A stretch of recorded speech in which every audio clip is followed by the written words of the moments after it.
Hi, Erik Kieser here, the Conflict Guru.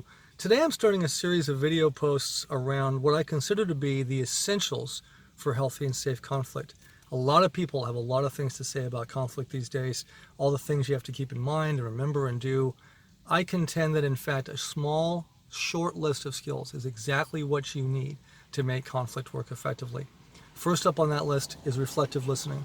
Now I want to say first, conflict is not abnormal. Conflict is completely natural in relationships, work, home, whatever you want to say. But a lot of us think conflict is scary and dangerous and bad. And one of the reasons we think that is conflict makes us vulnerable. Conflict makes us have to drop our shields and get authentic, get real with the other person. Well, one of the best ways to make conflict feel safer almost immediately is to be a good listener, to make sure the other person gets heard.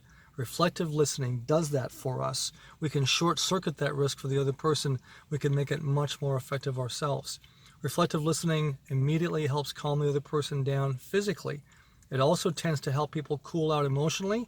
And on top of that, as they feel heard, they begin to de-escalate from their anger and frustration. They're in a better place to have a healthy conflict. So what is reflective listening? It's very straightforward. The mission is to summarize or paraphrase what you've heard. I'm not saying parrot or repeat back word for word. I'm saying you summarize to the best of your ability what you've heard, either from the content of what they've said, from the emotion that you're hearing, or sometimes both. You'll get a sense for this as you practice what makes the most sense. And then you let the speaker confirm that they've been heard. They have to say, him or her, yeah, you know what, that's what I was saying, or you know, you missed a piece or two. Let me say that again.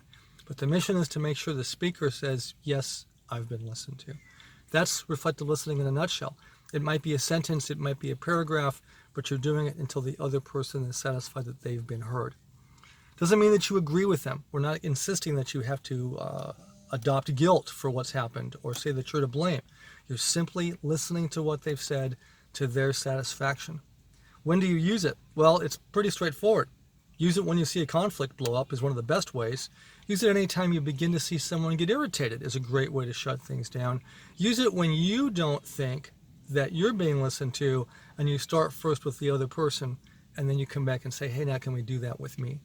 Now, this is a little artificial, obviously, and one of the risks of reflective listening is people can feel patronized. So you want to make it about you. You want to make it so that you say, listen, I'm making sure I understand. I want to make sure I get it.